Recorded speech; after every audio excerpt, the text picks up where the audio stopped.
Hey guys, welcome back to the Foolish Show. Of course, I am Foolish Phil. Hey, this is something a little different. I haven't done this before, so we'll see what you guys think. Normally I do instant reactions, kind of like the game is over and I give my thoughts. Well, this is kind of like the morning after thoughts, because I kind of think, especially last night, and most videos anyways, I try to think, I make my notes, I got my notes here, right? And then I get talking, I forget to say what I wanted to say. And so this morning after, right? Where, okay, well, I can hopefully now collect my thoughts and get them out for you guys and see what you think. And it just made me think, too, last night, I did this in my bed, it was about to die, I'm like, oh no, I gotta finish this off. So, first thing off, listening to the post-game show, driving home from my brother's house, and Jim Harbaugh, the John Jansen interviews him, and it was like the first or second thing Harbaugh says is that he's like, it's good, it's good. We're bowl eligible, right? And it just made me reflect that before Jim Harbaugh got here, we had the dark days of Rich Rod and Brady Hoke, right? Where being bowl eligible was a question. I remember the 3-9 year. I remember those years vividly, watching every game, and my sister-in-law wondering, I'd get together and watch with my brother, and she's like, you guys watch this for fun? Michigan was so bad back then.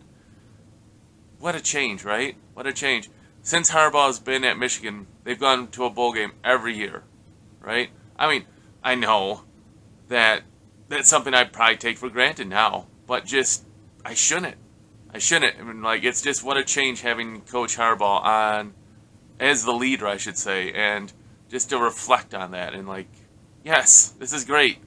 This is it was a foregone conclusion. You didn't think anything of it because this team has much higher goals than that. But it's still not a good thing to forget what Harbaugh has done for Michigan, taking that trash situation that Michigan was in, the decline situation following, Brady Hoke, as this losses kept going down, and such. The wins kept going down. So that's great. Another thing, I know I kind of dogged on CJ, Cornelius Johnson, but then I gotta point out too, secondly, he made that spectacular catch on the 49-yard deep pass. And the next play, I mentioned JJ running in for the one that was his first touchdown. But who's there? Who's there making the critical block? Blocking his cornerback, his defender.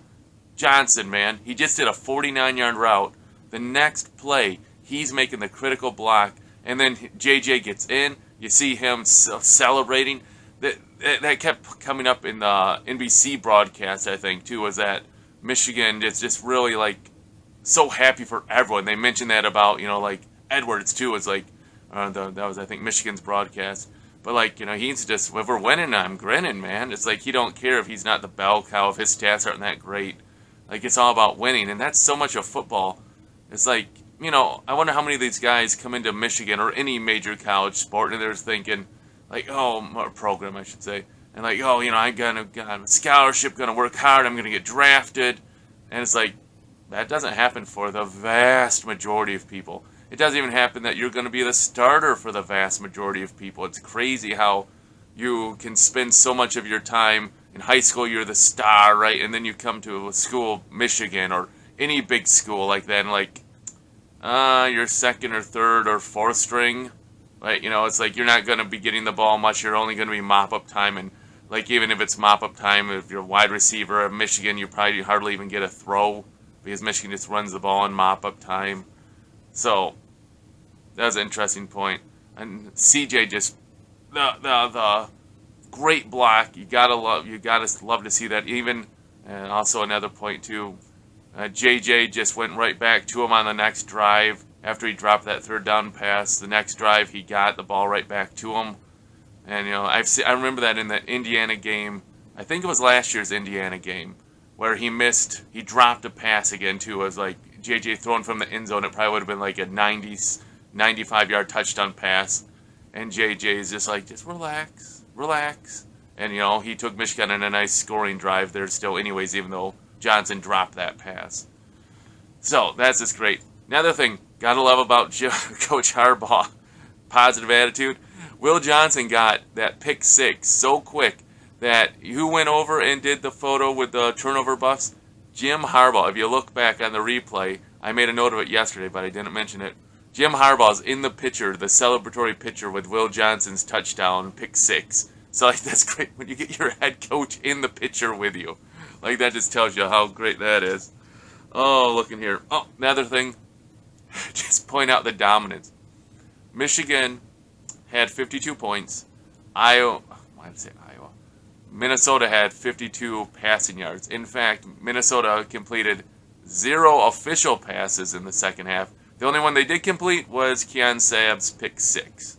So they gave up no passing yards in the second half when Michigan was only up by 14 at halftime, right? You figure you would be passing. And they only gave up 5 completions for the whole game. Like, dominance in that way. Good pressure. Good getting the hands up. 2 pick 6s. What can you say, right? Oh, let's look at my list so I don't miss anything else. Oh, this is just something else. I'm so worried about the Big Ten refs. Like, they're versus Penn State or Ohio State or some tight game. Maybe Maryland will be tight. Who knows? They can't seem to spot a ball to save their life. On Corum's touchdown, right? The only rushing touchdown he had outside of JJ. Edwards got in on the first play. His backside never hit the ground. Wasn't reviewed. Corum goes up the middle. He gets the goal line. Wasn't called a touchdown. Wasn't reviewed. Third play, has to jump over the pile to get in. Later in the game, Edwards runs, it's like about the 30, 40 yard line, something like that. Edwards runs up the middle, and he falls like 2 yards past the line of scrimmage. Oh, sorry, not line of scrimmage, the first down marker. At least 1 to 2 yards past it, and then they marked him short. Like, what was that? How do these refs, how are they so terrible at doing their job? I don't know, and it makes me worried that they're just going to do something really dumb because the Big Ten used to have quality umps. I know, I'm thinking back probably to my youth when I was in my teens, right? When the Big Ten had good refs. So it's been a long, long time. But it's like, they blew so many spots. It's like, Michigan tackles a guy for a negative play, and they just mark it back to where it was and such. It's like, the refs are just, maybe it just speaks to the fact of how much the refs are just guessing, right? I mean, they take a guess. They're not exactly there. They're trying to see it on there and get their feet lined up to where it was so they can go in and mark it, and they obviously get it wrong. I wonder how much they get it wrong most of the time or what. So interesting like that. Oh, so those are my morning afterthoughts. Great victory. Michigan gets 0 passing yards in the second half. 0 passing yards against them. I was looking, I'm like, wait a second. They had 52 passing yards in the first half.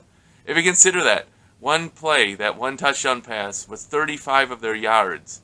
So, for the rest of the game, they had trying to do quick math, 27 passing yards on every other play in the game.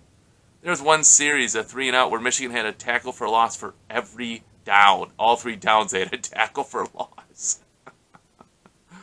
Oh, man. I'm totally trying to enjoy this season. Totally. I know there's going to be a lot of talent that's going to go to the after, and I don't know how many will go drafted and all that. But there's still a lot of talent here, too. And maybe, just maybe, you could convince Edwards and JJ and those juniors to come back. Maybe they'll come back, right? But you know what? Just enjoy it. Michigan's a really solid team. And enjoy every weekend. I look forward to the weekend all week just so I can watch the football games. It's so much fun. Oh, that reminds me. Next week, my wife's cousin or something has a wedding. Of course, the wedding is at like 1 p.m.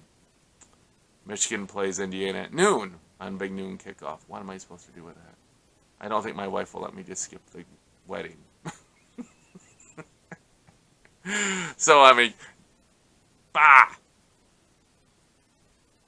not good. Fall weddings are terrible. Anyone that does them really needs to rethink them. And, yeah. So what am I supposed to do with that? Oh, well. Oh, but man, it was a fun game. Hey, guys, those are just my morning afterthoughts. If you have any thoughts you reflect on, you thought of like, hey, that's pretty cool, let me know in the comments below, or if you've got your own, or write back some ideas or comments about what I said. Hey, as always, thanks guys for watching. Until I see you guys next time. As always, go blue!